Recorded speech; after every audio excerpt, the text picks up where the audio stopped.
आप देख रहे हैं एनटीवी अमेरिका। यूएस में टाइटल 42 अब हिस्ट्री का पार्ट बनने वाला है, क्योंकि अब टाइटल 42 की जगह टाइटल 8 को इम्पोज कर दिया जाएगा। आज रात टाइटल 08 इम्पोज हो जाएगा और टाइटल 42 खत्म हो जाएगा। यूएस में लंबे इंतजार और विवादों के बाद आखिरकार टाइटल 42 आज खत्म हो रहा है। हालांकि टाइटल 42 खत्म होने के बाद भी माइग्रेंट्स के लिए कोई ड्रास्टिक चेंज आने वाला नहीं है, क्योंकि टाइटल 42 खत्म होने के साथ ही अब टाइटल 8 माइग्रेंट्स के लिए वॉल बनकर तैयार है। हालांकि टाइटल 42 के दौरान माइग्रेंट्स को पकड़े जाने पर सीधे रिपोर्ट कर दिया जाता था, वहीं टाइटल 8 लीगल और वैलिड डॉक्यूमेंट्स के थ्रू असाइलम को आसान बनाएगा।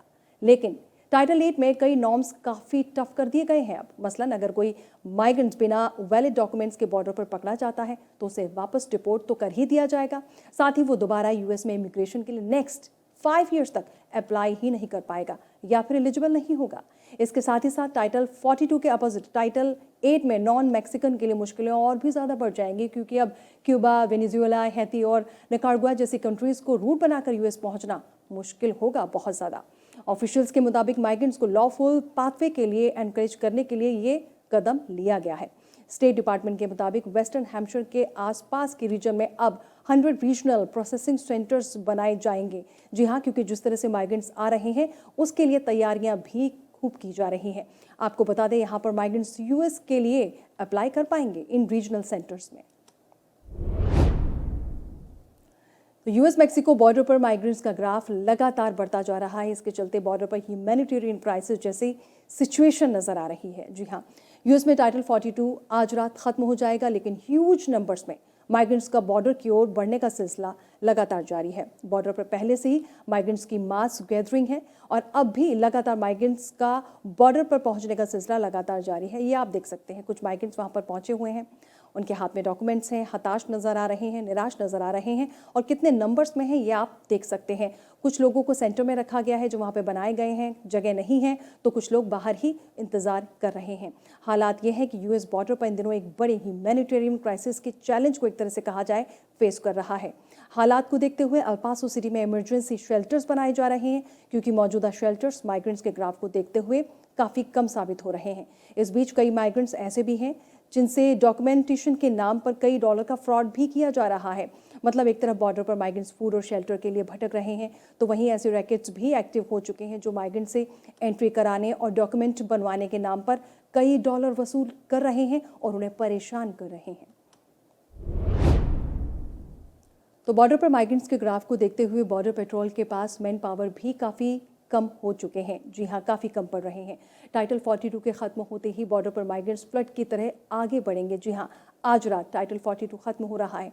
इतने ह्यूज नंबर्स में माइग्रेंट्स को मैनेज करना मुश्किल होता जा रहा है। जी हाँ, लेकिन इस बीच डिपार्टमेंट ऑफ होमलैंड सिक्योरिटी कई और असाइलम ऑफिसर्स को बॉर्डर पर अपॉइंट कर रहा है, जिससे कि सिचुएशन को मैनेज किया जा सके। डिपार्टमेंट ऑफ होमलैंड सिक्योरिटी के सेक्रेटरी अलेजेंड्रो मैरोस्का ने कहा कि डेकेड्स पुराने इस इशू से निपटने के लिए अचानक से बर्डन डाल दिया गया है। जो रिक्वायरमेंट्स कांग्रेस से मांगे गए थे वो अभी तक पूरे नहीं किए गए हैं। अलेजेंड्रो के मुताबिक लिमिटेड रिसोर्स और लैक ऑफ मैन पावर के साथ वो बॉर्डर पर सबसे बड़े चैलेंज को इस वक्त फेस कर रहे हैं। बॉर्डर पेट्रोल चीफ रॉ ऑर्डिज ने भी माना है कि हालात से निपटने के लिए उन्हें और भी ज्यादा मदद की जरूरत है। वहीं अल पासो के जो मेयर हैं वो भी अपनी तैयारी के साथ हैं और काफ़ी ज़्यादा कंसर्न है जिस तरह से माइग्रेंट्स का सैलाब उमड़ रहा है। उन्होंने क्या कुछ कहा ये देखते हैं। The border is closed today and the border will be closed tomorrow after Title 42 is lifted. Our police department is out to make sure they enforce the laws of the city of El Paso, but they're not here to enforce any federal laws. तो एक तरह से देखा जाए Texas एक बड़ी crisis को face कर रहा है। वहीं दूसरी तरफ कस्टडी से रिलीज होने वाले माइग्रेंट्स को ट्रैक करने के लिए सेल फोन का इस्तेमाल किया जा रहा है। अब तक 100,000 से ज़्यादा माइग्रेंट्स को ट्रैक किया जा चुका है। आपको बता दें कि उनको फॉलो किया जा रहा है और जो ये सेल फोन दिए जा रहे हैं उनको एक ऐप के जरिए जो है लिंक किया गया, जिसका नाम है स्मार्ट लिंक। यूएस में एक तरफ बड़ी संख्या में माइग्रेंट्स बॉर्डर पर इकट्ठा हो रहे हैं, फेंसिंग को तोड़कर अंदर घुसने की कोशिश कर रहे हैं, तो वहीं दूसरी तरफ कई migrants immigration and custom enforcement ने अरेस्ट उनको कर लिया है, यानी माइग्रेंट्स को अरेस्ट कर लिया है ऑफिशियल्स ने। वो रिलीज भी किए जा रहे हैं।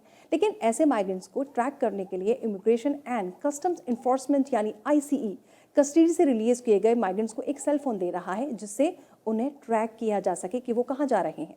हालांकि इस फोन से माइग्रेंट्स कॉल या इंटरनेट का इस्तेमाल नहीं कर पाएंगे, लेकिन उन्हें ट्रैक जरूर कर लिया जाएगा। आपको बता दें कि ऑफिशियल्स इसके जरिए करीब अब तक अगर देखा जाए तो 100,000 से ज़्यादा माइग्रेंट्स को ट्रैक कर चुके हैं कि आखिर वो यूएस में वापस आने की कोशिश कर रहे हैं या फिर जहां उन्हें छोड़ा गया है वो वापस गए भी हैं या फिर नहीं। और वहीं यूएस में एंट्री के लिए एक बार फिर से कई माइग्रेंट्स रियो ग्रैंड के आसपास नजर आ रहे हैं। जी हां, यूएस में एंट्री के लिए अपनी जानों को जोखिम में डालकर भी माइग्रेंट्स लगातार बॉर्डर की तरफ बढ़ते ही जा रहे हैं। इस बीच रियो ग्रैंड का एक वीडियो सामने आया है, ये देखिए आपके सामने है कि किस तरीके से इस गली को क्रॉस करने की कोशिश की जा रही है। फैमिली है, बच्चे हैं, उसमें महिलाएं भी आपको दिख रही हैं कि किस तरीके से अपनी जान जोखिम में डालकर इस रिवर को क्रॉस करने की कोशिश की जा रही है। जी हाँ, कई माइग्रेंट्स इस तस्वीर में आप देख सकते हैं, कई बच्चे भी इसमें शामिल हैं। ये माइग्रेंट्स उफनते रियो ग्रैंड को पार कर रहे हैं, कुछ रस्सी के सहारे तो कुछ ट्यूब के जरिए रिवर को पार कर मंजिल के अगले पड़ाव के लिए निकल रहे हैं। हालांकि रियो ग्रैंड में जिस तरह पानी का बहाव दिख रहा है उससे साफ है कि अगर कोई इंसिडेंट हुआ तो माइग्रेंट्स की जान मुश्किल में पड़ सकती है।